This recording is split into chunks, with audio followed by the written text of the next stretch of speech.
जय हिंद students, welcome to study for civil services. कैसे हैं आप सभी लोग? उम्मीद करता हूं सभी बहुत ही बढ़िया होंगे। सो गाइज, आज है 18 अगस्त 2025 और आज के करंट अफेयर्स हम लोग कवर करने वाले हैं। आप में से जो भी स्टूडेंट्स यूपीपीसीएस, यूपीएससी, बीपीएससी या किसी भी स्टेट पीएससी की तैयारी कर रहे हैं तो लेक्चर को एंड तक जरूर देखिएगा, क्योंकि यहाँ पर वो सभी न्यूज़ हम लोग कवर करेंगे जो आपके एग्जामिनेशन के लिए इंपॉर्टेंट होने वाली है। और गाइज, ये है हमारे ज्ञान सर, और ज्ञान सर का स्पेशल पेड बैच आप लोगों के लिए अवेलेबल है। इन दिए गए नंबर पर कॉन्टैक्ट करके आप बैचेस को ज्वाइन कर सकते हैं। UPPCS, BPSC, UKPSC, ROR, BEO, UP triple SC exam या फिर even Haryana, Rajasthan, Chhattisgarh PSC exam की आप तैयारी कर रहे हैं तो इन दिए गए नंबर पर कांटेक्ट करके आप अपनी तैयारी को वो कंप्लीट कर सकते हैं, क्योंकि यहाँ पर जो कोर्सेज हम आपको प्रोवाइड कराते हैं बिल्कुल लेटेस्ट ट्रेंड और सिलेबस को ध्यान में रखते हुए करवाते हैं। और अगर आप बताएंगे कि आप रेगुलर बेसिस पर हमारे करंट अफेयर्स के लेक्चर्स को फॉलो करते हैं तो आपको स्पेशल डिस्काउंट भी मिलेगा।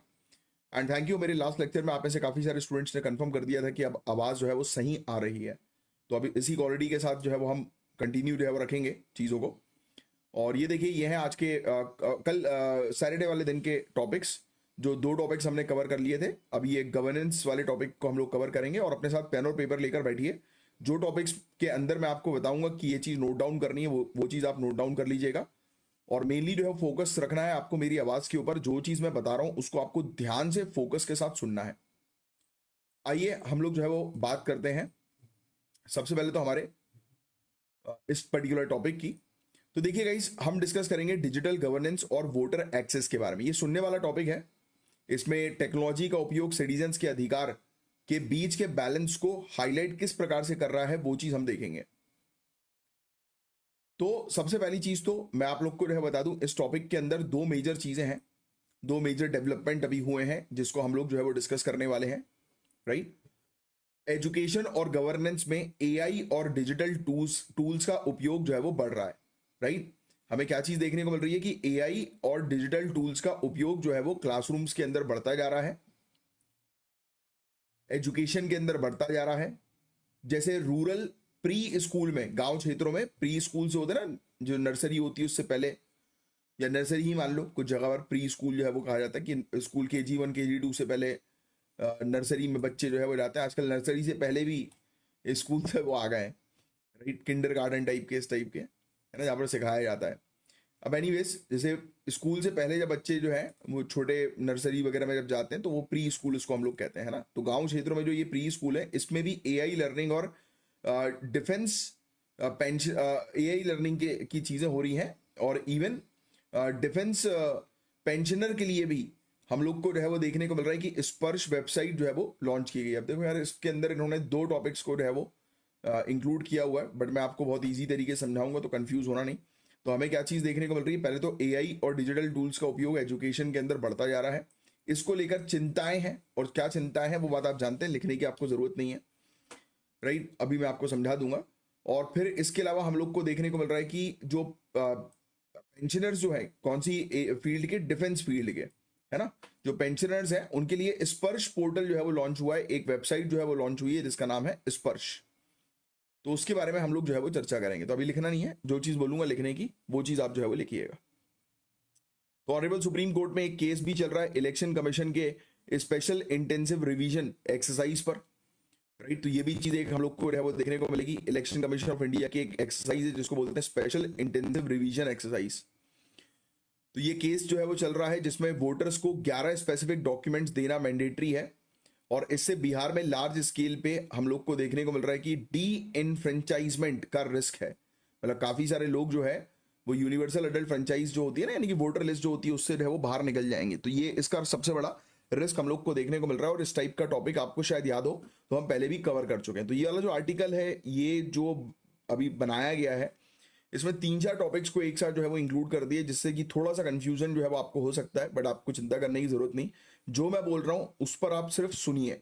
इसलिए तो आपको लेक्चर्स प्रोवाइड किए जाते हैं, सिर्फ पीडीएफ जो है वो नहीं दी जाती है। राइट, और पीडीएफ जिन लोगों को चाहिए, आप इन दिए गए नंबर पर जो है वो कांटेक्ट कर लीजिएगा, तो आपको पीडीएफ से रिलेटेड जानकारी जो है वो मिल जाएगी। तो मैंने अभी आपको क्या बताया कि एक चिंता व्यक्त हो रही है जिसमें एआई का उपयोग एजुकेशन में बहुत ज़्यादा बढ़ रहा है। और आपको शायद याद हो तो कुछ समय पहले हमने डिस्कस भी किया था इस चीज़ के बारे में कि आज की डेट में जो है वो सबसे बड़ा रिस्क यही है, क्योंकि एआई के ऊपर आप पूरी तरह से डिपेंडेंट हो नहीं सकते।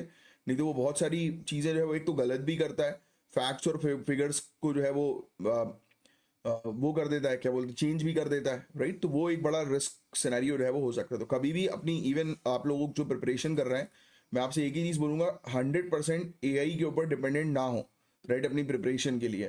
काफ़ी सारे लोग AI का यूज़ करते हैं during the preparation also, right, या फिर अपनी day to day lifestyle में। अभी एक न्यूज़ मैंने कल परसों ही देखी थी, एक व्यक्ति था, उसने कुछ डाइट वगैरह में अपने AI का इस्तेमाल किया, और खुद से, यानी कि बिना किसी हेल्थ प्रोफेशनल्स की मदद से, उसने डायरेक्टली AI को कमांड करता गया, AI ने उसको बताता गया ये खाओ, ऐसे खाओ, ये पियो, वो पियो, XYZ। उसकी बेचारे की तबीयत खराब हो गई, और if I am not wrong शायद उसकी मौत हो गई है उस व्यक्ति की।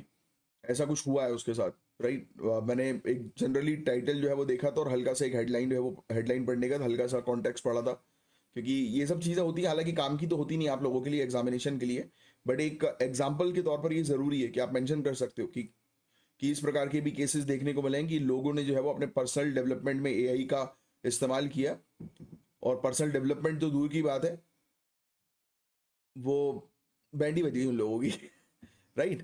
तो ये चीज़ हम लोग को जो है वो देखने को मिल रही है। नेक्स्ट हम देखेंगे कि किस प्रकार से डिफेंस पेंशनर्स के लिए डिजिटलाइजेशन का यूज जो है वो और मतलब यानी कि पेंशनर्स को और डिफेंस पेंशनर्स को और बेहतर सर्विसेज प्रोवाइड कराने के लिए स्पर्श पोर्टल जो है वो लॉन्च हुआ है। और फिर इलेक्शन कमीशन का मुद्दा, एक केस जो है वो चल रहा है, जिसमें बहुत सारे डॉक्यूमेंट जो है वो वोटर से मांगे जा रहे हैं वेरीफाई करने के लिए, और उसके डॉक्यूमेंट्स ना होने की वजह से हो सकता है कि बिहार के अंदर काफ़ी सारे वोटर्स जो है वो वोटिंग करने का अपना अधिकार उनका खत्म हो जाए, है ना। तो आपको क्या लगता है कि टेक्नोलॉजी ज़्यादा एम्पावर करती है या एक्सक्लूड करती है? क्या लगता है आपको? अगर मैं एजुकेशन के पॉइंट ऑफ व्यू से एक क्वेश्चन पूछूं आपसे, तो इस प्रकार की टेक्नोलॉजी सशक्तिकरण के लिए बढ़िया है, या फिर अगर मैं बात करूं इलेक्शन कमीशन ऑफ इंडिया के ये डॉक्यूमेंटेशन वाली एक्सरसाइज, तो इसमें भी टेक्नोलॉजी का यूज है वो किया जा रहा है, तो क्या ये एक्सक्लूड कर रही है लोगों को? तो आपका क्या विचार है इस पर, हम लोग जो है वो चर्चा करेंगे। चलिए, भले ही 3 टॉपिक्स रख देते अलग अलग, बट पता है एक साथ रखते हैं ना तो मतलब एक सिंगल टॉपिक ही दिया जाता ना PDF में, तो ज़्यादा बेटर रहता। ये 3 अलग अलग टॉपिक से कंफ्यूजन जो है वो हो जाता है, देखिए ना आप। बट आपको टेंशन लेने की जरूरत नहीं है, आप बस मेरी बातों पे ध्यान दीजिए। नेशनल एजुकेशन पॉलिसी 2020 में टेक्नोलॉजी इनेबल्ड लर्निंग का विजन है थ्रू प्लेटफॉर्म्स लाइक दीक्षा, स्वयं, AI टूल्स। ये सब चीज़ें आप जानते ही हैं कि हमारी नेशनल एजुकेशन पॉलिसी में अभी लिखना नहीं है ना कुछ, ये बहुत सिंपल सी चीज़ें हैं। दीक्षा, स्वयं, राइट, ऐसी प्लेटफॉर्म्स के जरिए हम लोग जो है वो AI टूल्स को जो है वो शामिल कर रहे हैं एजुकेशन में, है ना। ये चीज़ तो है ही पॉलिसी के अंदर कि AI टूल्स को शामिल करो, डिजिटलाइजेशन करो। स्पर्श और centralised admission portal streamline services, transparency provide कराते हैं और डिले को रिड्यूस करते हैं। अब जैसे कि स्पर्श पोर्टल की बात करें, जो डिफेंस के पेंशनर्स के लिए हम लोग को देखने को मिल रही हैं, तो सरकार भी इस प्रकार से अलग अलग वेबसाइट्स ऑन करती है, अलग अलग टेक्नोलॉजीज लेकर आ रही है, डिजिटलाइजेशन को बढ़ावा दे रही है। वो किस पर्पस के लिए, उसमें फ़ायदा क्या मिलता है? तो सर्विसेज स्मूथ मिलती हैं, ट्रांसपेरेंसी इंप्रूव होती है, और प्रशासनिक कार्यों में जो डिले होता है वो नहीं होता है, राइट। तो उससे जो है बचा जा सकता है। अब नेक्स्ट इस पे अगर हम आए, तो इलेक्शन कमीशन ऑफ इंडिया का क्लेम है कि बिहार में एलिजिबिलिटी डॉक्यूमेंट्स की संख्या 7.9 करोड़ वोटर से 3 गुना ज्यादा है। मैं फिर से रिपीट करता हूं इस पर्टिकुलर सेंटेंस को, कि इलेक्शन कमीशन ऑफ इंडिया जो है अपने एफिडेविट जो उसने दिया है सुप्रीम कोर्ट को, ऑनरेबल सुप्रीम कोर्ट को, तो उन्होंने ये क्लेम किया है कि टोटल नंबर जो है वो एलिजिबिलिटी डॉक्यूमेंट्स के बिहार के अंदर, यानी कि कितने डॉक्यूमेंट्स आपको चाहिए वोट देने का जो आपका अधिकार है उसको वेरीफाई करने के लिए, वो लगभग 3 गुना ज्यादा है जितने पोटेंशियल वोटर्स हैं। मतलब 7.9 करोड़ यानी कि 8 करोड़ वोटर्स हैं, तो 24 करोड़ डॉक्यूमेंट जो है वो लगेंगे ये क्लेम करने के लिए कि भाई ये व्यक्ति जो है फलाना, इसके पास वोट देने का अधिकार है, यानी कि एलिजिबल है वोट देने के लिए। लेकिन फैक्ट चेक बोलते हैं कि 18 से 40 एज ग्रुप में सिर्फ 50% के पास ही वैलिड डॉक्यूमेंट्स हैं। देखिए आप, कुछ रिपोर्ट्स, कुछ स्टडीज जो है वो ये बता रही है कि सिर्फ 50% ही एडल्ट जिनकी उम्र 18 से 40 साल की है बिहार के अंदर, उनके पास एटलीस्ट एक डॉक्यूमेंट्स है जो ये प्रूफ कर दे कि भाई वो जो है व्यक्ति जो है उनको वोट देने का अधिकार दिया जाए, वोटर लिस्ट में उनका नाम शामिल किया जाए। मतलब साफ है कि बहुत सारे एलिजिबल वोटर जो है वो डिसएनफ्रेंचाइज्ड हो सकते हैं, यानी कि अपनी वोट देने के अधिकार जो है वो उनके हट जाएंगे, वो एलिजिबल ही नहीं हो पाएंगे इलेक्शन में वोट देने के लिए। तो ये तो डेमोक्रेसी के लिए एक बहुत बड़ा खतरा है। इस प्रकार से जो हम आज की डेट में फोकस कर रहे हैं कि सभी को इंक्लूड करें, तो इसमें तो इस तरीके से अगर हम वेरीफाई करेंगे लोगों को तो लोग एक्सक्लूड हो जाएंगे। इट इज़ वेरी इंपॉर्टेंट कि वेरीफाई किया जाए, but it is again very important कि किसी के पास एक पर्टिकुलर डॉक्यूमेंट नहीं है तो उस कारण उसका जो अधिकार है वोट देने का वो उससे छीन लिया जाए। कम ऑन से यस और नो, सहमत है आप मेरी इस बात से? तो ये चीज़ हम लोग को देखने को मिल रही है। तो डिजिटल इंडिया जो है वो प्रमोट करता है एफिशिएंसी। डिजिटल इंडिया से हम लोग फोकस जो है वो किस चीज़ के ऊपर कर रहे हैं कि चीज़ें स्मूथ हो, आसान हो, ट्रांसपेरेंट हो, लेकिन अनइक्वल एक्सेस से एक्सक्लूजन भी हो सकता है। तो सोचिए डिजिटलाइजेशन जो इंक्लूजन के लिए जाना जा रहा है, इस आर्टिकल में एक एक्सप्लेन करने की ये कोशिश की गई कि ये एक्सक्लूजन का भी कारण बन सकता है कि लोग जो है वो उनकी छटनी हो सकती है सही लोगों की भी, क्योंकि उनके पास वैलिड डॉक्यूमेंटेशन नहीं है। और कंप्यूटर सिस्टम को तो भाई उसने कंप्यूटर सिस्टम में अगर मेंशन कर दिया कि 5 डॉक्यूमेंट्स अपलोड करने हैं, तो जब तक पांचों के पांचों डॉक्यूमेंट सही अपलोड नहीं होंगे तब तक वो आगे बढ़ाएगा ही नहीं, फाइल नेक्स्ट करने नहीं देगा। होता है ना ऐसा, कई बार आपने भी देखा होगा, एग्जाम फॉर्म भरे आपने, तो अगर एग्जाम फॉर्म में अपनी फोटो डालोगे नहीं तो वो मना कर देगा। और ईपीएफओ की तैयारी करने का बोला है मैंने आप लोगों को, आप सिविल सर्विसेज की तैयारी कर रहे हो तो ईपीएफओ की भी साथ ही साथ तैयारी करो, अच्छी अपॉर्चुनिटी है। तो जो मेरे सीरियस रेगुलर स्टूडेंट्स एटलीस्ट वो तो शुरू कर ही दो कि कहीं ना कहीं से ईपीएफओ का बढ़िया कोर्स जो है वो ले लो। यहाँ पर भी कॉल करके पूछ लो स्टडी फॉर सिविल सर्विसेज में उनके पास है कि नहीं। और मेरे ख्याल से आज तो लास्ट डेट है, शायद आज 18 अगस्त लास्ट ही है ना, मुझे कंफर्म नहीं, एक बार कंफर्म कर लेना। तो ईपीएफओ की तैयारी में जो है वो लग जाओ। उसका एग्जाम फॉर्म आपने भरा होगा तो उसमें था ना फोटो वगैरह का ऑप्शन होगा, फोटोज का ऑप्शन, सिग्नेचर का ऑप्शन है ना, अपनी मार्कशीट वगैरह अपलोड करने का ऑप्शन। अगर वो अपलोड नहीं करोगे तो फॉर्म कैसे भराएगा, है ना। तो सेम वैसे ही सोचो आप कि भाई ईसीआई जो डॉक्यूमेंट्स लोगों से मांग रही है, लोगों के पास प्रॉपर डॉक्यूमेंट्स नहीं है तो फिर वो एलिजिबल कैसे हो पाएंगे वोट देने के लिए, उनका वोटर लिस्ट में नाम ही नहीं आएगा। तो कई बार इस प्रकार की चीज़ें भी जो होती हैं वो लोगों को शामिल करने की जगह लोगों को एक्सक्लूड कर सकती हैं। यस, तो ये चीज़ बताने की कोशिश की गई। तो टेक्नोलॉजी लेड गवर्नेंस जो है वो प्रमोट किया जा रहा है डिजिटल इंडिया के अंडर, एफिशिएंसी के लिए, रीच के लिए, कि लोगों तक जो है वो डिजिटलाइजेशन जो है वो हर एक व्यक्ति तक पहुंचे। बट इक्विटेबल एक्सेस नहीं, सभी के पास इसका एक्सेस नहीं है, तो ये वही क्रिएट कर रहा है, नए बैरियर्स क्रिएट कर रहा है कि लोग जो है वो हट जाएंगे। अब इलेक्टोरल रिफॉर्म्स जो है वो ज़रूरी है, लेकिन स्ट्रिक्ट नियम से वोटर्स एक्सक्लूड हो सकते हैं। तो भाई नियम भी आप जो है वो स्ट्रिक्ट मत रखो इतने। तो ये चीज़ यहाँ पर बताने की कोशिश की गई है। अब आगे बढ़ते हैं हम लोग। तो स्टूडेंट्स जो गांव क्षेत्रों में है, पता है आपको, access to quality lectures without relocation, ये फायदा होगा, ये अपॉर्चुनिटी है डिजिटलाइजेशन से कि भाई गांव का बच्चा अगर एक गांव से दूसरे गांव भी शिफ्ट हो जाए या कहीं भी चले जाए, भाई ऑनलाइन देखिए ना आप, जैसे आप मेरा लेक्चर आज की डेट में सुन रहे हो, फॉर एग्जाम्पल आप आज घर पे हो तो आप अपना लेक्चर जो है वो मेरा सुन पा रहे हो।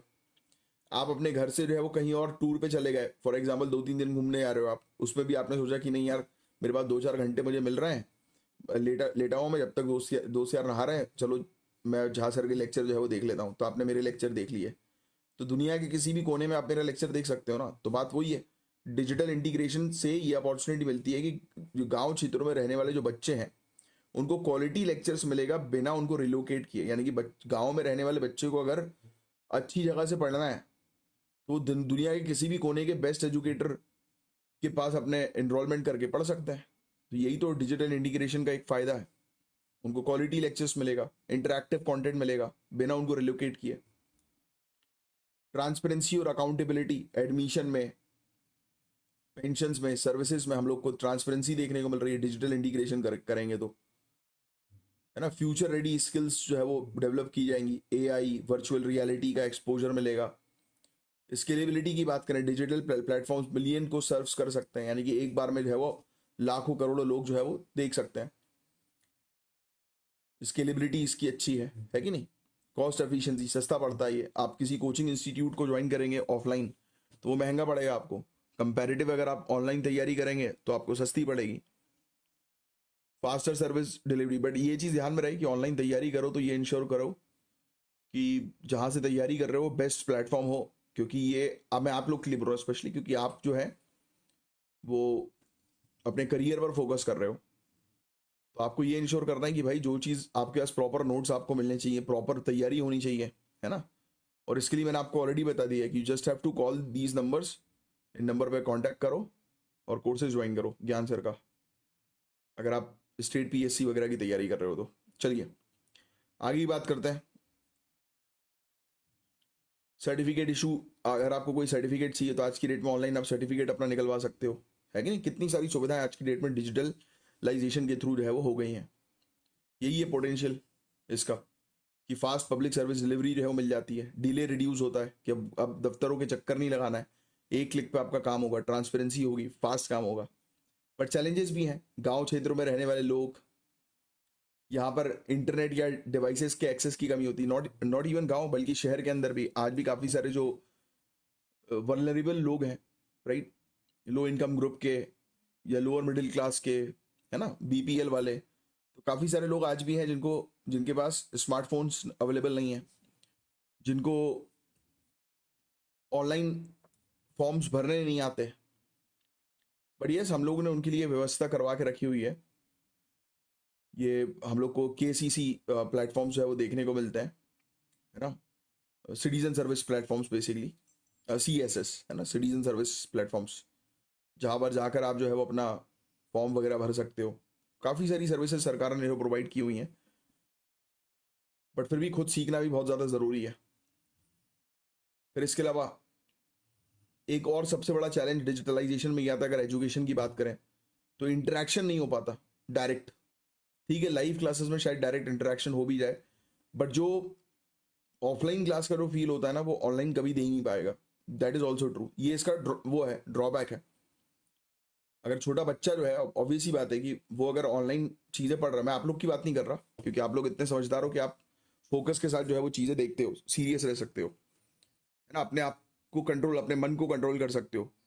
बट छोटा बच्चा विचलित है, उसका मन विचलित है।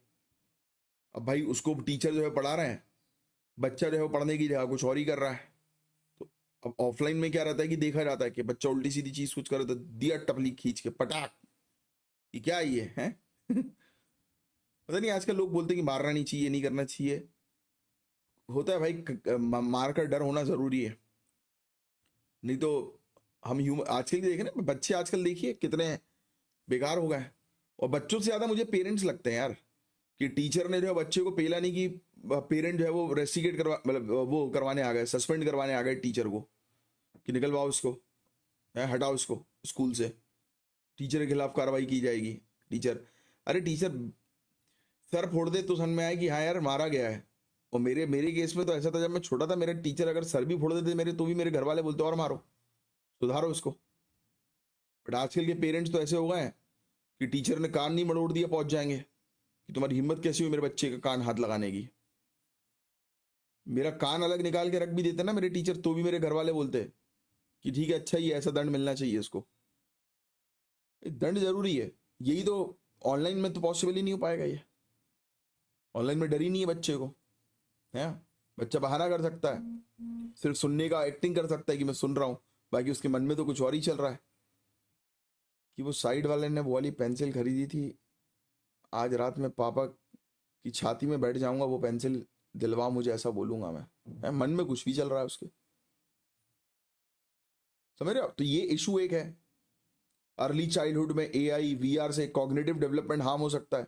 आप बच्चे को जो है वो वीआर, वर्चुअल रियलिटी प्लेटफॉर्म दिखा रहे हो, तो वो रियलिटी से अलग हो जाएगा।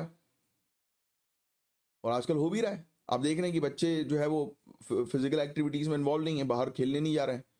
फुटबॉल, क्रिकेट, जब मैं छोटा था तो मैं तो बाहर जाता था, हमारे जब छोटा था तो उस समय लाइट गोल बहुत हुआ करती थी रात के समय पर, एक पर्टिकुलर टाइम पे हुआ करती थी रात में, जैसे 8 बजे से लेकर 12 बजे तक लाइट गोल हो रही है, 9 बजे से लेकर 11-12 बजे तक लाइट गोल हो रही है। ये ज़्यादा पुरानी बात नहीं कर रहा मैं, ये 90s के समय की बात कर रहा हूँ।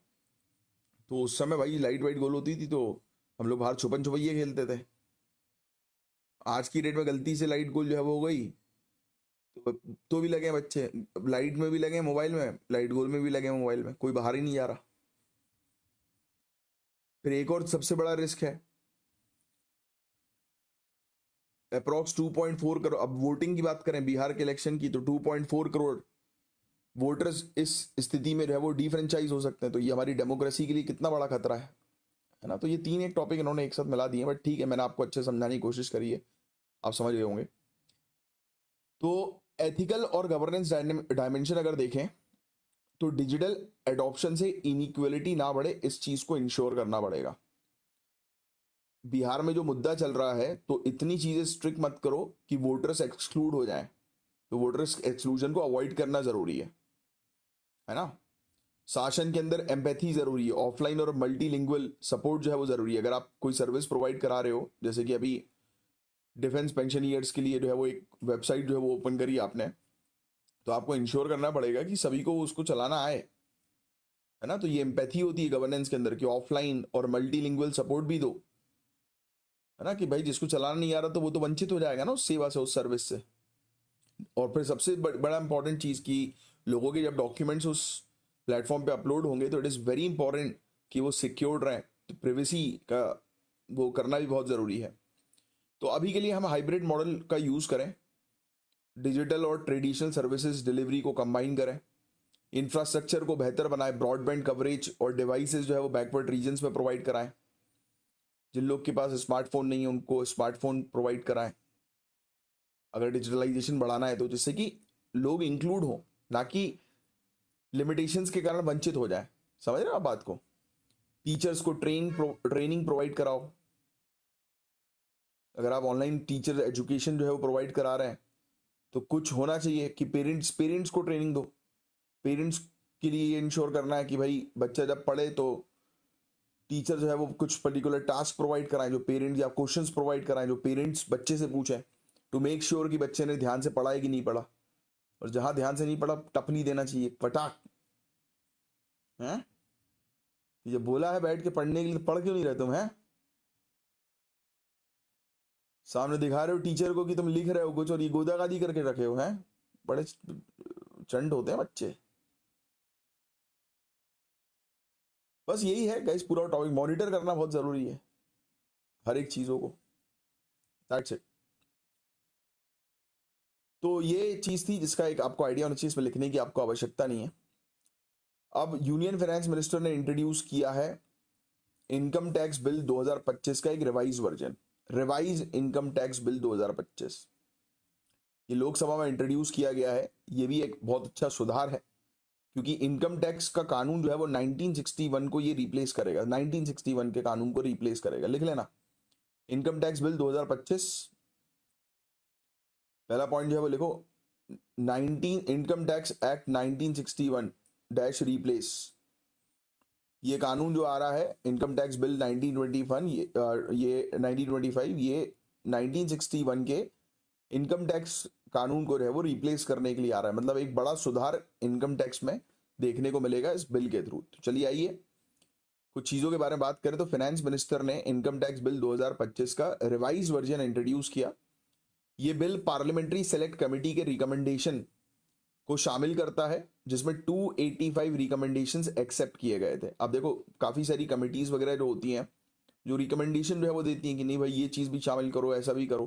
पहले एक बार बिल आता है, उसकी फर्स्ट रीडिंग होती है, फिर कमेटी के पास गया तो कमेटी ने रिकमेंडेशन दिए, तो उस रिकमेंडेशन को शामिल करके फिर से बिल जो है वो प्रस्तुत किया गया लोकसभा में। ऑब्जेक्टिव यही है कि इनकम टैक्स लोग फाइल कर सकें, तो पूरी प्रोसेस को सिंप्लीफाई करो। फेयरनेस होनी चाहिए कि फेयर टैक्सेस जो है वो चार्ज किए जाए, कलेक्ट किए जाए, ये बहुत जरूरी है। और फिर जो लोग टैक्स पेयर्स हैं उनका भी फीडबैक होना जरूरी है। तो ये सब चीजें इस पर शामिल करने पर फोकस किया गया। ये बिल जैसा मैंने आपको लिखवा दिया है कि इनकम टैक्स कानून 1961 को रिप्लेस करेगा जिसमें 4000 से ज्यादा संशोधन हो चुके हैं और अब 5 लाख वर्ड से ज्यादा का हो गया है। सोचो इतना बड़ा ये कानून है, 5 लाख वर्ड से ज्यादा का कानून है ये। तो आपको क्या लगता है कि simplification of tax laws middle class को कितना बेनिफिट करेगा? बहुत बेनिफिट करेगा, क्योंकि टैक्स के कानून जो है अगर सिंप्लीफाई हो जाएंगे तो मिडिल क्लास को आसानी से समझ में आएंगे। तो 1961 कानून में बार बार अमेंडमेंट से कानून कॉम्प्लेक्स हो गया। पता है इतनी बार इतनी सारी चीजें उसमें चेंज की हैं कि कानून बड़ा खिचड़ी बन गया, गुचुड़ पुचुड़ हो गया है। फरवरी 2025 में पहला वर्जन इसका इंट्रोड्यूस हुआ था, लेकिन ड्राफ्टिंग एरर्स और गलतियों की वजह से विड्रॉ करना पड़ गया। मतलब अभी जो नया कानून ये बना रहा है ना 2025 का, ये फरवरी में भी लेकर आए थे ये, बट उसमें काफी सारी गड़बड़ियां थी, एरर्स थे, तो उन्होंने उस समय विड्रॉ कर दिया। अब रिवाइज ड्राफ्ट का एम है कि 50% सिंप्लीफाई करो ओरिजिनल कानून को। मतलब ओरिजिनल कानून जो इतना लेंदी और इतना गुचुड़ पुचुड़ हो गया है, तो उसको ये सिंपल करने के लिए ये चीज़ जो है वो लेकर आ रहा है, बस इतना समझो आप। और स्पेशल फोकस जो है वो मिडिल क्लास को राहत मिले उस चीज़ पर रखा गया है। माइक्रो स्मॉल और मीडियम इंटरप्राइजेस के कंप्लाइंसेज ईजी हो सकें। लिटिगेशन को रिड्यूस करने पर टारगेट है कि ज़्यादा कोर्ट कचहरी केसेस मामले जो है वो ना हो, राइट। टैक्स बर्डन के पोटेंशियल टैक्स बर्डन को रिड्यूस करना, राइट। डिस्पोजेबल इनकम जो है उसको बूस्ट जो है वो करना, लोग अपनी इनकम बचाएं, इनकम, कंजम्पशन, सेविंग, इन्वेस्टमेंट ये दिखा सकें सही तरीके से, है ना, बिना डरे। तो उस चीज, और ये तब पॉसिबल होगा जब कानून सिंप्लीफाइड रहेगा, ये क्लियर कट चीजों में लोगों को समझ में आएंगी चीजें। अब देखो कुछ फीचर्स मैं आपको बताता हूँ इस बिल के। चाहो तो सिर्फ ये जो हेडलाइंस है ना, ये लिख सकते हो कि ये फीचर, ऐसा लिख सकते हो कि क्या विशेषताएं इस बिल की। तो ये पहला point single tax year concept, दूसरा पॉइंट सिंप्लीफाइड रिफंड प्रोविजन, तीसरा point corporate and MSME relief, चौथा पॉइंट रैशनलाइज्ड प्रॉपर्टी टैक्सेशन, पांचवा point compliance and governance reform, छठवां point charitable trust and LLP. LLP का कोई फुल फॉर्म मुझे बता सकता है? पार्टनरशिप से रिलेटेड है, पी पार्टनरशिप, एलएल का फुल फॉर्म क्या है मुझे कमेंट बॉक्स में लिख के बताओ। अब इसके अलावा एनहेंस डिजिटल अलाइनमेंट की डिजिटलाइजेशन को और बेहतर करना। तो जैसे हिंदी में, यहाँ पे हिंदी से बस बुलेट पॉइंट लिख लेना, इंग्लिश वाले इंग्लिश से बुलेट पॉइंट लिख लो। अब देखो पहला फीचर जो है सिंगल टैक्स ईयर कंसेप्ट। अब previous year plus assessment year की जगह, यानी कि 2 ईयर होता है ना, एक प्रीवियस ईयर होता है, एक असेसमेंट ईयर होता है, इसकी जगह एक कॉमन टर्म टैक्स ईयर रख देंगे कि भाई टैक्स ईयर ये है कि टैक्स ईयर मतलब इस साल जो भी आपके खर्चे हैं, एक्सपेंडिचर है, उसको ध्यान में रखते हुए आपके ऊपर टैक्स लगेगा, खत्म बात। इनकम है उस पर टैक्स लगेगा, ना कि कंफ्यूजन कर रहा है कि ये प्रीवियस ईयर क्या है, असेसमेंट ईयर क्या है। तो असेसमेंट ईयर प्रीवियस ईयर को मिलाकर इन्होंने बोला कि चलो अब एक ही ईयर रखो टैक्स ईयर। दूसरा इन्होंने किया कि भाई रिफंड प्रोविजन जो है वो सिंप्लीफाई करो, ITR, income tax return late file करने पर भी रिफंड पॉसिबल हो सके। फिर इसके अलावा जो कंपनी वाले हैं, कॉर्पोरेट वाले हैं और माइक्रो स्मॉल और मीडियम एंटरप्राइजेस हैं, उनको राहत मिले। Inter corporate dividend per 80 lakh रुपए का रिडक्शन रिस्टोर किया गया। एमएसएमई डेफिनेशन को एमएसएमई एक्ट के साथ अलाइन किया गया कि जिससे कि कंफ्यूजन किसी प्रकार का कुछ ना हो, अगर कोई मामला केस वेस की तरफ यानी कि कोर्ट कचहरी की तरफ जाता है तो डेफिनेशन सिंप्लीफाई होनी चाहिए कानूनों के अंदर। तो इस चीज को इंश्योर किया गया। रैशनलाइज्ड प्रॉपर्टी टैक्सेशन, जो खाली प्रॉपर्टी है उस पर नोटेशनल रेंट प्रोविजन जो है वो हटा दिया है। कई बार खाली प्रॉपर्टी पर भी दिखाया जाता है कि रेंट वगैरह पे जो है वो जा रही है, हो रही है, वो रही है ना। क्लियर डिडक्शन रूल्स जो है वो बनाए गए हैं म्युनिसिपल टैक्सेस के लिए और रेंटेड प्रॉपर्टी पे इंटरेस्ट के लिए। तो ये सब लिखने के बाद बुलेट पॉइंट लिख लो, समझने की उतनी कुछ खास आवश्यकता नहीं है अभी के लिए आपको, ठीक है। उल्टे सीधे प्रोविजंस को हटा दिया गया।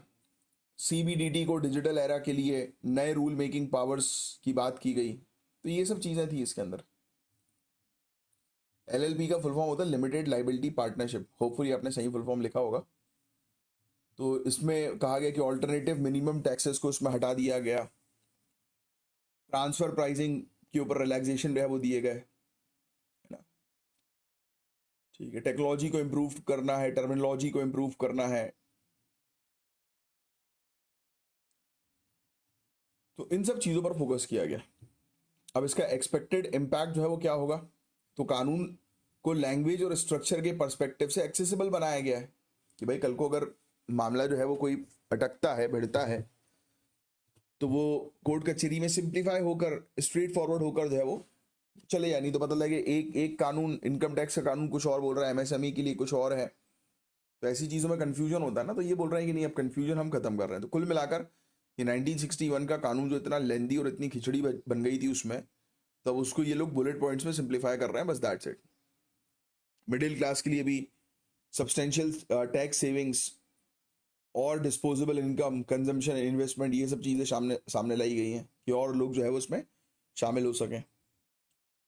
तो ये चीज़ें देखो, इकोनॉमिक्स और ये ऐसी चीज़ें होती है ना, फाइनेंस की चीज़ें लोगों को काफ़ी डिफिकल्ट लगती हैं, बट थोड़ा सा उसको प्रैक्टिकल वे में समझने की कोशिश करोगे ना तो वो डिफिकल्ट बिल्कुल नहीं है।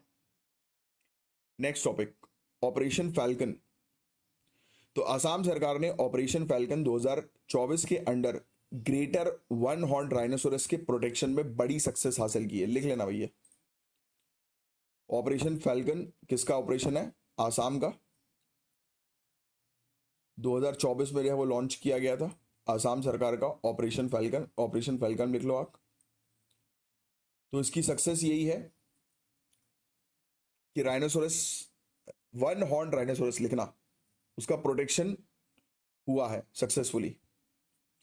देखो लिखा है, इसको आसाम पुलिस और आसाम फॉरेस्ट डिपार्टमेंट ने कंडक्ट किया इस इनिशिएटिव को, और इसमें हम लोग को देखने को मिला कि 42 राइनो पोचर्स को, यानी कि जो लोग राइनोसोरस का शिकार करते हैं, उनको अरेस्ट किया गया। 6 मेजर पोचिंग गैंग्स को डिसमेंटल कर दिया गया, कि गैंग्स को तबाह कर दिया, 6 गैंग्स को। और फेल कर दिया इन्होंने 9 पोचिंग अटेम्प्ट्स को, foiling of 9 poaching attempts.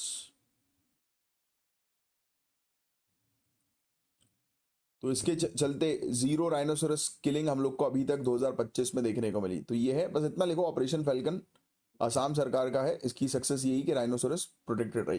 Falcon तो मेरे ख्याल से एक चिड़िया का भी नाम है ना, शायद, if I am not wrong. एक बार जो है वो सर्च कर लेना, फैल्कन चिड़िया का नाम है जहां तक मुझे याद आ रहा है, बर्ड का नाम है ये। अब ये क्वेश्चन आपसे पूछेंगे कि ऑपरेशन फैल्कन जो है, एक बार सर्च कर लेना, मुझे बता देना। मुझे लग रहा है ऐसा कि पता नहीं क्यों याद आ रहा है, बर्ड का नाम है, बट मैं थोड़ा सा कंफर्म नहीं हूँ। आप कंफर्म करके मुझे बताना। और अगर ऐसी चीज़ है तो ये टॉपिक बिल्कुल स्टार मार्क कर लो, क्योंकि ऐसे कंफ्यूजिंग टॉपिक अक्सर ये लोग प्रीलिम्स में पूछते हैं, क्योंकि इस टाइप के टॉपिक्स होते बहुत कम है, राइट। जीएस में उतना पढ़ने का रहता नहीं है, तो करंट अफेयर्स उठाकर ये वाले टॉपिक इसमें डाल दिए जाते हैं। ठीक है। Assam police, Assam forest department ने मिलकर कैंपेन चलाया, 12 राइनोसोरस पोचर्स को अरेस्ट कर लिया। तो ये सब लिखने की वैसे आपको आवश्यकता नहीं है, बट ये ध्यान रखो, ऑपरेशन फैल्कन आसाम का है। बस ये 3 चीजें बस। चलो अब आगे की चीज सुनने वाली। तो ऑपरेशन फैल्कन शुरू हुआ जब 2024 में 2 राइनोसोरस मार दिए गए। अब इनका ऑब्जेक्टिव आपको क्लियरली समझ में आ गया है कि जो शिकारी जो हैं उनके नेटवर्क को तोड़ना इनका ऑब्जेक्टिव था। ऑफेंडर्स को ट्रेस करना था कि कौन जो है वो कानून का पालन नहीं कर रहा, उनको ट्रेस करो, आइडेंटिफाई करो।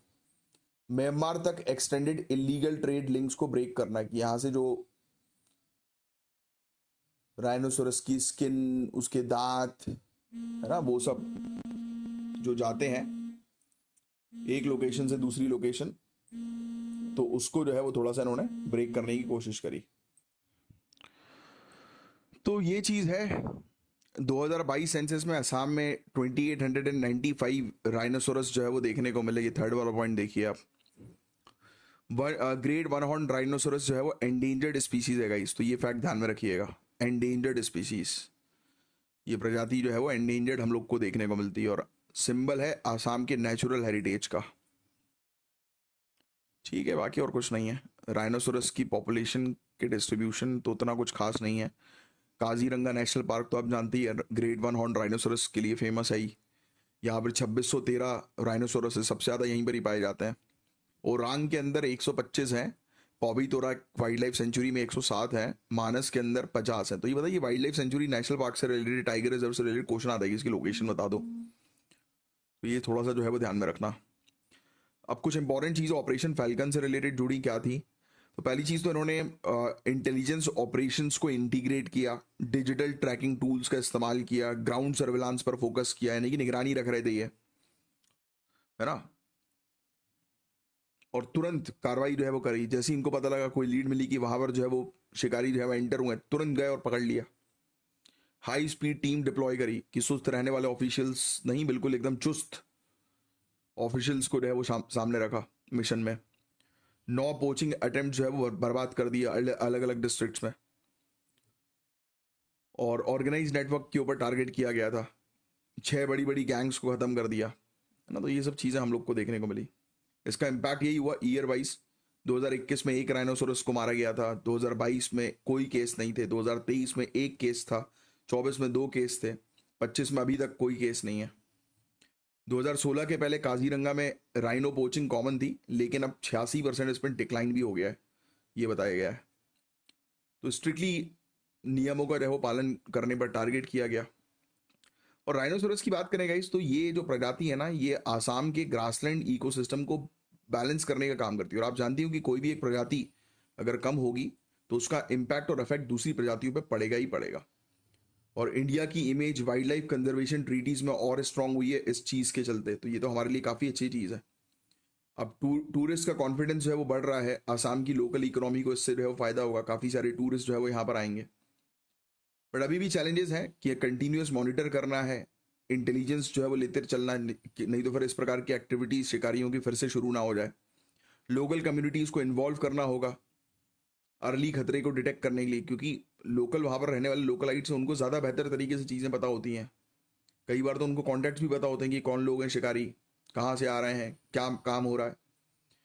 एआई सर्वेलेंस बढ़ाओ, ड्रोन्स का इस्तेमाल करो, टेक्नोलॉजी का, सैटेलाइट इमेजिंग का इस्तेमाल करो, ये सब एक्टिविटीज़ को रोकने के लिए और या फिर मेंटेन रखने के लिए। अब म्यांमार और नेबरिंग स्टेट्स के साथ कोलैबोरेशन करो इलीगल ट्रेड रूट्स को ख़त्म करने के लिए, है ना। तो बस यही है फैक्ट्स जो आपको थोड़ा सा ध्यान में रखना है। ठीक है, अब ये देखो, ये पॉलिटी से रिलेटेड डायरेक्टली क्वेश्चन है। एक डिमांड बढ़ती जा रही है लद्दाख स्टेटहुड की 6 शेड्यूल को लेकर। तो आप लोग जो है मुझे बताइए इसके बारे में, इसका आंसर। पहला स्टेटमेंट मैं आपको बता दूं कि इनकरेक्ट है। आप मुझे बताएंगे पहला स्टेटमेंट इनकरेक्ट क्यों है। मैंने आपको आंसर बता दिए, पहला स्टेटमेंट इनकरेक्ट है और फिर दूसरा और तीसरा करेक्ट है। अब आप मुझे बताएं इसके बारे में कमेंट बॉक्स पे लिखकर। पॉलिटी से रिलेटेड क्योंकि वो क्वेश्चन था। Envelope dimer epitope, envelope dimer epitope लिख लेना, लिख लो एनवेलप डाइमर एपिटोप। पहला स्टेटमेंट बिल्कुल करेक्ट है।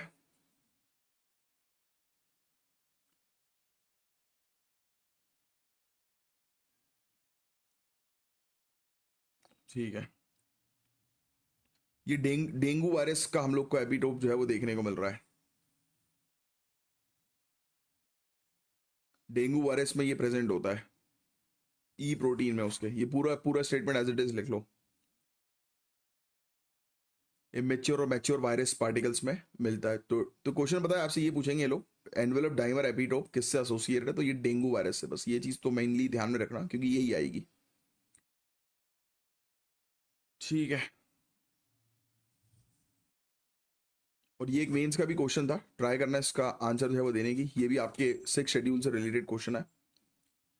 और अब हम लोग आज के टॉपिक्स की तरफ जो है वो आगे बढ़ेंगे। तो ये सैटरडे वाले कुछ टॉपिक्स जो बच गए थे तो उसको हमने जो है वो कवर कर लिया। अब देखिए, ये सब टॉपिक्स हैं जिनको हम लोग एक एक करके जो है वो कवर अप करेंगे। तो सबसे पहले हम लोग बात करेंगे, लिख लो, श्रेष्ठ इनिशिएटिव के बारे में। श्रेष्ठ इनिशिएटिव, तो गाइस आपको बता दें कि यूनियन हेल्थ मिनिस्ट्री ने एक नया फ्रेमवर्क लॉन्च किया है जिसका नाम है श्रेष्ठ, जिसका फुल फॉर्म लिख लीजिए आप, ऐसे लिख लेना श्रेष्ठ पूरा फुल फॉर्म, और फिर ये भी डाल देना कि किसने लॉन्च किया है, यूनियन हेल्थ मिनिस्ट्री ने।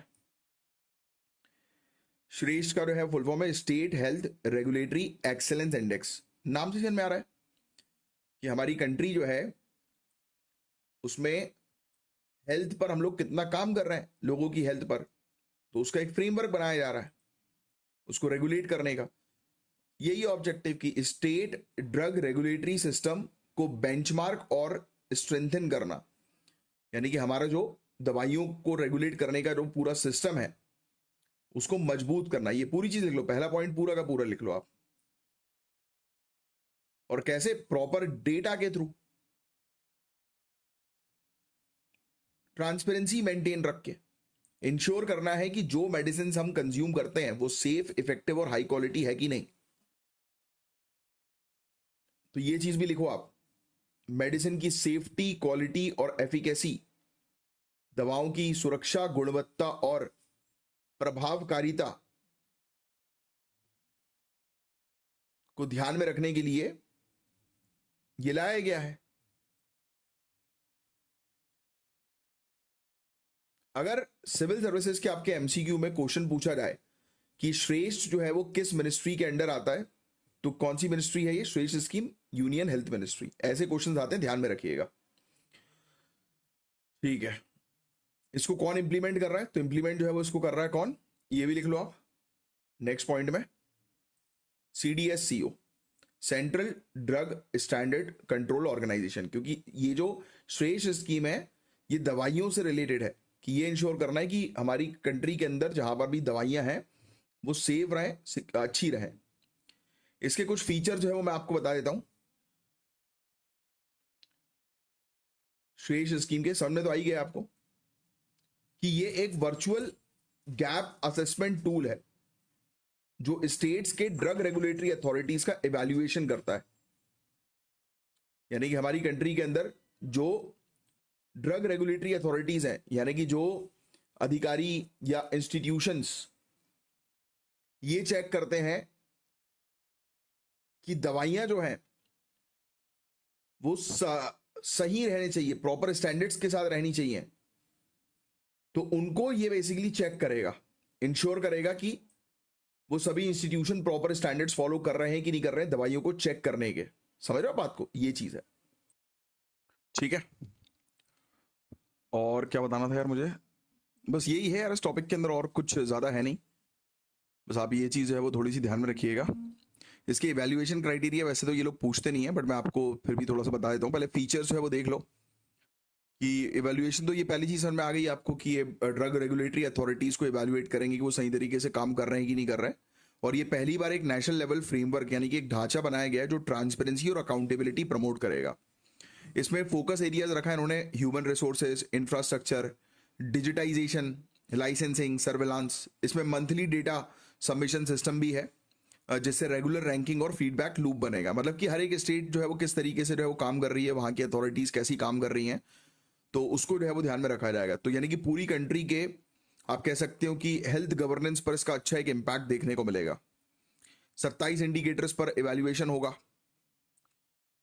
23 इंडिकेटर्स पर स्टेट्स और यूटीज को डिस्ट्रीब्यूट किया जाएगा। और ये framework world health organisation standard ML3 equivalent के साथ अलाइंग है। मतलब कि ग्लोबल लेवल पर इंडिया अपना रेगुलेटरी सिस्टम स्टैंडर्डाइज कर रहा है। बहुत ही अच्छी बात है। यानी कि अब हमारे यहाँ मतलब इस प्रकार का हम लोग काम कर रहे हैं कि हमारे यहाँ हमारी मेडिसिन जो है वो दूसरी कंट्रीज के अंदर कभी रिजेक्ट ही ना हो पाए। और पब्लिक हेल्थ के लिए इंपॉर्टेंस की अगर हम बात करें कि क्या होने वाली है, तो ये बेसिकली जो फर्जी मेडिसिन होती है ना उसको स्प्रेड करने से रोकेगा।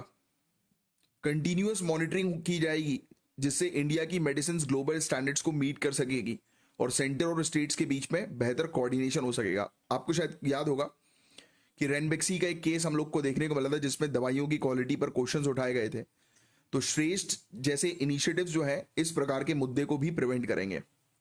और आज की डेट के क्या चैलेंजेस हैं, तो स्टेट्स के बीच रेगुलेटरी कैपेसिटीज में प्रॉब्लम्स हम लोग को देखने को रही है। फार्मा टेक्नोलॉजी बहुत तेजी से उभर रही है, इवॉल्व हो रही है, और इस वजह से रेगुलेटरी प्रैक्टिसेस को बार बार अपडेट करना जरूरी है। तो ये तो श्रेष्ठ को जो है वो सर्वेलांस में भी ये हेल्प कर रही है। देखो, तो ये सिर्फ बेसिकली एक प्रकार का रैंकिंग प्रोवाइड नहीं कराएगी स्टेट्स को कि हर एक स्टेट के अंदर अथॉरिटीज किस तरीके से काम कर रही हैं, ड्रग्स मैन्युफैक्चरिंग की authorities proper standard protocols follow कर रही है कि नहीं कर रही, रेगुलेटरी अथॉरिटी सही तरीके से काम कर रही है कि नहीं कर रही। सिर्फ इस चीज को इंश्योर करके सिर्फ रैंकिंग नहीं दी जाएगी, बल्कि पूरे इंडिया के हेल्थ स्टैंडर्ड्स को जो है वो मजबूत बनाने पर टारगेट है ये। तो इसका टारगेट सिर्फ एक नहीं है, मल्टीपल टारगेट्स इसके हैं, जो कि बहुत ही अच्छी बात है ये। चलिए, अब बड़ा फेवरेट टॉपिक है आप लोगों के लिए, सिविल सर्विसेज का, यूपीएससी। काफी सारे लोग जो है वो चाहते हैं कि यूपीएससी एग्जाम जो है वो क्वालिफाई करना, बट एग्जाम क्वालिफाई सिर्फ वही लोग कर पाते हैं जो डिसिप्लिन के साथ जो है वो काम करते हैं, मेहनत करते हैं और अपने एग्जाम को प्रायोरिटी देते हैं, ना कि अपने दोस्त की वेडिंग को या दोस्त के इवेंट को, या किसी दोस्त ने फोन करके बोला चला यार राउंड मार के आते हैं तो चले गए। ऐसे लोग नहीं निकाल पाएंगे एग्जाम। एग्जाम वो लोग निकाल पाएंगे जो अपने ऊपर मेहनत करेंगे, अपनी पर्सनालिटी के ऊपर, अपनी पढ़ाई के ऊपर अपने आप को टाइम देंगे और प्रायोरिटी सिर्फ अपने एग्जाम को देंगे 2 साल तक, तो वो इस एग्जाम को निकाल लेंगे। तो अपने 100 साल कंप्लीट करने जा रहा है यूपीएससी, और 2025 और 2026 जो है वो सैनिटरी ईयर सेलिब्रेट होगा। 1926 में स्टैब्लिश हुई थी यूपीएससी, लिखना भैया 1 अक्टूबर 1926, वेरी इंपॉर्टेंट। ये एग्जाम में क्वेश्चन इससे रिलेटेड आपसे पूछा जाएगा ही जाएगा, बड़ा इंपॉर्टेंट है। और यूपीएससी को 100 साल हुए हैं तो ऑब्वियस सी बात है कि इससे रिलेटेड क्वेश्चंस आपसे पूछना ही है। तो 2025-26 जो है वो सैनिटरी ईयर जो है वो सेलिब्रेट होगा। याद रखिएगा, यूपीएससी का जो सैनिटरी ईयर है वो 2025-26 होने वाला है, और अपना सैनिटरी ईयर यूपीएससी 1 अक्टूबर 2025 से लेकर 1 अक्टूबर 2026 तक सेलिब्रेट करेगी। 100 साल यूपीएससी को कंप्लीट हुए हैं। ली कमीशन, ये कमीशन जो है वो बहुत इंपॉर्टेंट है, आपको ध्यान में रखना है। ली कमीशन, LEE ली कमीशन, आपको पता है ली कमीशन था 1924 का, इसके रिकमेंडेशन के आधार पर यूपीएससी को बनाया गया था। ली कमीशन याद रखिएगा, यूपीएससी को बनाने का रिकमेंडेशन कौन से कमीशन ने दिया? ली कमीशन ने, याद रखना है। ठीक है, सैनिटरी ईयर में जो है वो हम लोग को क्या चीजें जो है वो देखने को मिल सकती हैं?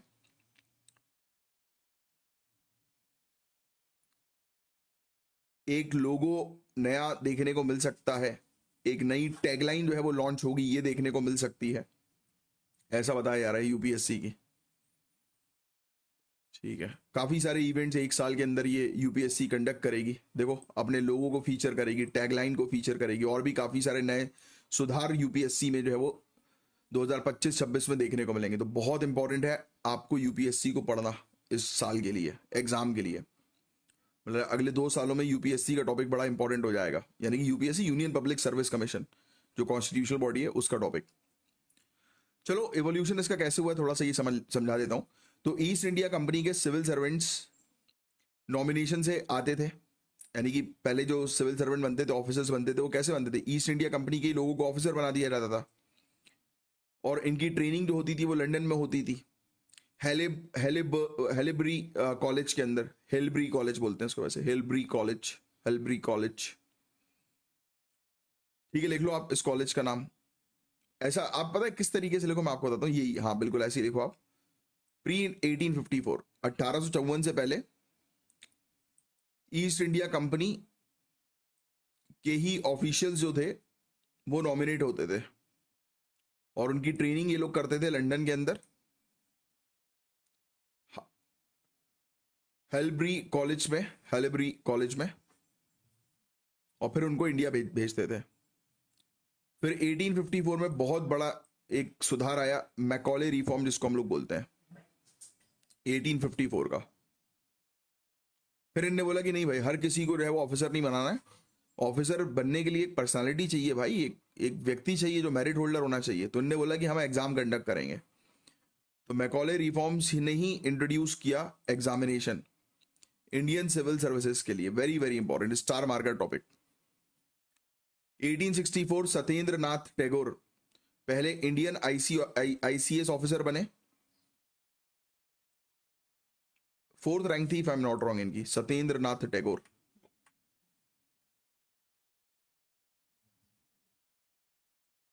Satyendra Nath Tagore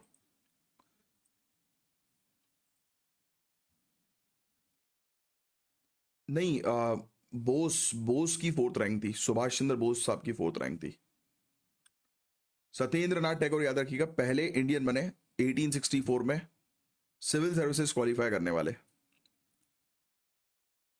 1922 civil services exam India में कंडक्ट होने लगा। पहले इलाहाबाद में हुआ था, फिर दिल्ली में हुआ। वेरी इंपॉर्टेंट, ये चीज आपको पता होनी चाहिए। 1926 लिख लो, पब्लिक सर्विस कमीशन को एस्टैब्लिश किया गया, जिसमें एक चेयरमैन और 4 मेंबर्स होंगे। ये पूरा लिख लेना। 1937 federal public service commission, government of India act 1935 के बाद जो है वो लाया गया, यूपीएससी। फिर 1950 में इसी फेडरल पब्लिक सर्विस कमीशन का नाम चेंज करके यूपीएससी जो है वो रख दिया गया, और आर्टिकल 315 से लेकर 323 के बीच में ये हम लोग को देखने को मिलता है, जो आपको रटा होना चाहिए। Very important. तो यूपीएससी इंडिया की एक जानी मानी कॉन्स्टिट्यूशन, यानी कि टॉप मोस्ट कॉन्स्टिट्यूशनल बॉडी है यार, one of the top most body. Top level recruitment करती है ये, मेरिटोक्रेसी, ट्रांसपेरेंसी, फेयरनेस इंश्योर करती है, मेंटेन करती है कि हाईएस्ट स्टैंडर्ड जो है वो गवर्नेंस में होने चाहिए। इसलिए तो हर कोई ऑफिसर नहीं बनता। मैं हमेशा कहता हूं, ऑफिसर बनने के लिए वो पर्सनालिटी चाहिए, और ये एग्जाम आपसे नहीं मांगता कि आप जो है वो बिल्कुल पढ़ाकू बच्चे रहो। पढ़ाकू बच्चे नहीं चाहिए इनको इस एग्जाम में, इनको चाहिए कि एक लिमिटेड पढ़ाई और स्मार्टनेस, वो ऑफिसर बनने वाली क्वालिटी। हर कोई ऑफिसर, इसलिए तो अगर हर मेरिट होल्डर कोई ऑफिसर बनाना होता तो लिख दिया होता कि भाई सिर्फ IITians आए, बट ऐसा नहीं है। इनको चाहिए वो पर्सनालिटी। तो आप अगर पढ़ाई में वीक हो तो टेंशन मत लो, फिर भी आपका एग्जाम निकल सकता है। बस थोड़ी सी आपको डिसिप्लिन रखना है, मेहनत रखनी है। भले ही आपके 10th-12th में अच्छे परसेंटेज ना बने हो, फेल हो गए हो, फिर भी आप एग्जाम निकाल सकते हो अगर आज से मेहनत करो अगले 2 साल के लिए। तो यही तो डिमांड है। अगर आप देखें आईएएस, आईपीएस, आईएफएस ऑफिसर्स की सिलेक्शन प्रोसेस में, तो यूपीएससी की क्रेडिबिलिटी है वो फाउंडेशन जो पब्लिक ट्रस्ट को बनाए रखती है। कई बार स्टेट पीएससी फिर भी जो है वो डाउटफुल हो जाती है, बट आप यूपीएससी में कभी भी डाउटफुल चीजें नहीं देखोगे। यूपीएससी एम्प्लॉइज के सजेशंस लिए गए हैं, अभी 100 ईयर्स ये कंप्लीट करेंगे ना, तो उन्होंने सजेशंस लिए हैं। इसमें और लोगों को शामिल करने की बात की जा रही है। एक अपॉर्चुनिटी है अपनी लेगेसी पर रिफ्लेक्शन हो और अगले 100 साल का विजन तैयार किया जाए। तो यानी कि इस 1 साल में ही अगले 100 साल में यूपीएससी क्या करेगी, तो उस पर भी विजन पर काम किया जाएगा इनके द्वारा। एग्जाम प्रोसेस और रिक्रूटमेंट मैकेनिज्म को अपडेट रखना होगा। टेक्नोलॉजी अडॉप्ट करते हुए ट्रांसपेरेंसी और एफिशिएंसी मेंटेन करनी होगी। क्या पता ये लोग अब जैसे हम लोग गोला लगाने वाला जो सिस्टम होता है ना, क्या पता ये वो चेंज करके यूपीएससी को भी कंप्यूटर वाला करवा दे। कुछ भी हो सकता है। अभी ये 1 साल जो है यूपीएससी के रिफॉर्म्स का साल है भाई। आप देखना यूपीएससी बड़े बड़े रिफॉर्म जो है वो इस बार करेगी। तो रिसर्च, ट्रेनिंग और कैपेसिटी बिल्डिंग को और मजबूत करना होगा। मेरिट, एथिक्स और प्रोफेशनलिज्म को कल्चर का पार्ट बनाना होगा। स्किल डेवलपमेंट पर टारगेट करना पड़ेगा। देखो क्या करती है यूपीएससी, वो आने वाला समय बताएगा, बट यूपीएससी के पॉइंट ऑफ व्यू से आप रेडी रहो बिल्कुल। चलिए अब एक और बड़ा इंपॉर्टेंट सा टॉपिक है। सेल जर्नल में एक रीसेंट स्टडी पब्लिश हुई है जिसमें दिखाया गया है कि इंडिया की अनमैच्ड जेनेटिक डाइवर्सिटी कैसे बनी। जैसे भाई हमारे देश में आप देखते हैं कि कुछ लोग जो है वो डाउन साउथ में चले जाओ आप, पहले साउथ में रहो, आप देखोगे कि लोग जो है वो सेंसिटिव होते हैं, उनका जो कलर होता है वो थोड़ा सा डार्क होता है ना। वहीं अगर आप उनको कंपेयर करो इंडिया के नॉर्थ में रहने वाले लोगों से, अच्छी हाइटेड लोग रहते हैं, हाँ, चौड़े चौड़े गट्टे टाइप के लोग रहते हैं। गट्टा मतलब कड़क बॉडी टाइप की, है ना, उस टाइप के लोग रहते हैं, फेयर कलर रहता है। नॉर्थ ईस्ट में चले जाओ आप, तो नॉर्थ ईस्ट में अलग टाइप के लोग आपको वो दिखाई देते हैं, है ना। शॉर्ट हाइटेड लोग ज्यादा वहां पर आपको दिखाई देते हैं, उनका नोज का स्ट्रक्चर अलग रहता है। मिडिल में आप देखोगे तो अलग टाइप के लोग दिखाई देंगे, है ना। तो एक स्टडी ये बता रही है कि इंडिया में इस प्रकार की डाइवर्सिटी कैसे बनी। तो ये बोल रहे हैं एंशिएंट माइग्रेशन से, राइट। हो सकता है इंटरब्रीडिंग हो गई हो नियांडरथाल्स और डेनिसोवंस के बीच में, है ना। और सदियों तक चलने वाले एंडोगैमी, जाति बेस्ड मैरिजेस के कारण भी ये चीज हो सकती है। तो इसका मतलब है इंडिया का जेनेटिक मैप जो है वो एक यूनिक है और इसका डायरेक्ट इंपैक्ट होता है health research, rare disease discovery और पर्सनलाइज मेडिसिन और एंसेस्ट्री मैपिंग पर। क्योंकि अगर आप इंडिया की जेनेटिक डाइवर्सिटी को अगर फाइंड आउट कर लोगे तो ऑब्वियस ही बात है कि हर एक रीजन में रहने वाले लोगों के लिए आप पर्सनलाइज्ड मेडिसिन जो है वो डेवलप कर सकते हो, समझ रहे हो। तो इंडिया का जेनेटिक वेल्थ जो है वो एक single out of African migration यानी कि लगभग 50,000 साल पहले से स्टार्ट हुआ है। यानी कि अफ्रीका से लोग, अब आपको पता है कि अफ्रीका के अंदर ही लाइफ का डेवलपमेंट हुआ है ना, पहला मैन फ्रॉम अफ्रीका हम लोग को देखने को मिलता है ना। तो वहां से लोग जो है वो इंडिया की तरफ आए, ऐसा समझो आप, है ना। तो ये देखो, आप ये चाहो तो लिख सकते हो कि इंडिया में जो लोग आए हैं पहले तो अफ्रीका से आए हैं, जो 50,000 साल पहले हम लोग को देखने को मिला। अर्ली सेटलर से निएंडरथाल्स और डेनिसोवंस के साथ इंटरब्रीड किया। रिजल्ट आज के इंडियंस के डीएनए में 1-2% उनका कंट्रीब्यूशन भी है, राइट। यानी कि एक और ह्यूमन स्पीसीज के साथ इन्होंने मतलब ब्रीडिंग करी और इसीलिए हम लोग को देखने को मिलता है कि ये जो ग्रुप है निएंडरथाल्स और डेनिसोवंस, इस ग्रुप के भी मतलब काफी सारे लोगों में इस ग्रुप के भी डीएनए मैच हो जाते हैं 1-2% इंडियंस में। तो लेटर ऑन हम लोग को देखने को मिला कि एंसेस्ट्रल नॉर्थ इंडियंस और एंसेस्ट्रल साउथ इंडियंस जो इंडिया की यूनिक जेनेटिक आइडेंटिटी जो है बन गई, नॉर्थ इंडियन और साउथ इंडियंस में। फिर मिक्सिंग भी हम लोग को देखने को मिली और भी जीन फ्लो आया। Ancient south Asian hunters gatherers, Iranian farmers, steppe pastoralist, यानी कि अलग अलग जगह से लोग इंडिया के अंदर आए और आकर बस गए। बस ये आर्टिकल यही बता रहा है, इसमें ज्यादा फैक्ट्स वगैरह पे आपको जानने की जरूरत नहीं है। अब 1.4 बिलियन की हमारी पॉपुलेशन है भाई, 140 करोड़ से ज्यादा लोग और 5,000 से ज्यादा एथनिक ग्रुप्स हमारे हैं। इंडिया के ग्लोबल जीनोम डेटाबेस में रिप्रेजेंटेशन बट बहुत कम है। अर्ली स्टडीज में एनआरआई सैंपल्स पर बेस थी जो इंडिया के असली जेनेटिक डाइवर्सिटी को रिप्रेजेंट नहीं करते। अब हम लोग खुद जेनेटिक मैपिंग भी कर रहे हैं ना, क्योंकि पर्सनलाइज मेडिसिन के लिए। तो बस ये आर्टिकल वही है, काफी सारी टॉपिक्स को जो है वो उसने मिक्स करके जो है बताने की कोशिश करी। 5,000 से ज्यादा कम्युनिटी जो है वो एक अलग प्रकार की प्रोफाइल मेंटेन करती है बिकॉज ऑफ एंडोगेमी, क्योंकि कास्ट में ही मैरिजेस जो है वो हो रही हैं, इंटरकास्ट मैरिजेस नहीं होती हैं। तो इसलिए भी ये चीज हम लोग को देखने को मिलता है। रियर जेनेटिक मैनिपुलेशंस प्रिजर्व्ड है, इसलिए कुछ बीमारियां स्पेसिफिक कम्युनिटीज में ज्यादा होती हैं। एग्जाम्पल्स, ये चीज बहुत बढ़िया चीज है पता है, जो मैं अभी आपको बताऊंगा। ये देखो आप यहां पर एक चीज, हाँ, व्यास कम्युनिटी। पता है आपको, व्यास कम्युनिटी में एंजाइम की डेफिशिएंसी दूसरे लोगों के कंपैरिजन में 100 गुना ज्यादा है। कॉमन हम लोग को साउथ इंडियन पॉपुलेशन में प्रोग्रेसिव स्यूडो र्यूमेटॉइड डायस्प्लेसिया, आपको याद हो यार कि हम लोग को वो देखने को मिला था कि कुछ समय पहले मैंने आपको एक प्रॉब्लम के बारे में बताया था, HLA-B27 पॉजिटिव एंकिलोजिंग स्पॉन्डिलिटिस की, जो रेड्डी कम्युनिटी में ज्यादा थी। हालांकि इस प्रॉब्लम से को मैं भी फेस कर रहा हूँ, मतलब मैंने किया है अपनी लाइफ में। बहुत बहुत पेनफुल सिचुएशन होती है एंकिलोजिंग स्पॉन्डिलिटिस में, जो मैंने सही है। मतलब ये इंसान की पूरी बॉडी को जो है वो आला तिरछा कर देता है। मतलब इंसान जो है वो सही पैदा होता है, अच्छा भला, बट अच्छा वाला चुस्त रहता है। एक टाइम पर ये इस प्रॉब्लम ने मुझे एक टाइम पर बेड पे लेटा दिया था यार। मतलब मैं व्हील चेयर पे आ गया था, मेरे लिए बहुत मुसीबत थी। मैं आपको बहुत सिंपल शब्दों में इस प्रॉब्लम के बारे में बताऊं तो ये प्रॉब्लम ऐसी थी कि मैंने 2020 में डिसाइड किया था कि या तो 2021 में मैं रहूंगा या तो ये दर्द रहेगा मुझे। तो मैंने फिर लॉ ऑफ अट्रैक्शन और काफ़ी सारी प्रैक्टिसेस को फॉलो करके ये दर्द को ख़त्म किया। उसमें भी मेरे स्टूडेंट्स ने ही मेरी हेल्प करी। तो मैं यही, अब देखो क्या हो रहा है कि एक पर्टिकुलर कम्युनिटी में इस टाइप की प्रॉब्लम ज़्यादा है, तो ये पर्सनलाइज मेडिसिन में हेल्प हो सकती है अगर हम प्रॉपर जेनेटिक मैपिंग करें हमारे इंडिया में लोगों की। मतलब सिंपल शब्दों में जीनोम की मैपिंग करें, कंप्लीट सेट ऑफ DNA की, तो उससे बहुत सारी चीज़ें हो सकती हैं। आपको पता है निएंडरथाल जीन्स जो हैं उनका इम्यून सिस्टम और कोविड-19 जैसी बीमारियों के रेजिस्टेंस को भी अफेक्ट करते हैं। समझ रहे हो आप? एक पर्टिकुलर जीन उसको हुआ ही नहीं है, ये कोविड का वायरस जो है वो होने के जाने के बावजूद उनकी बॉडी में वो ठीक है, सही है।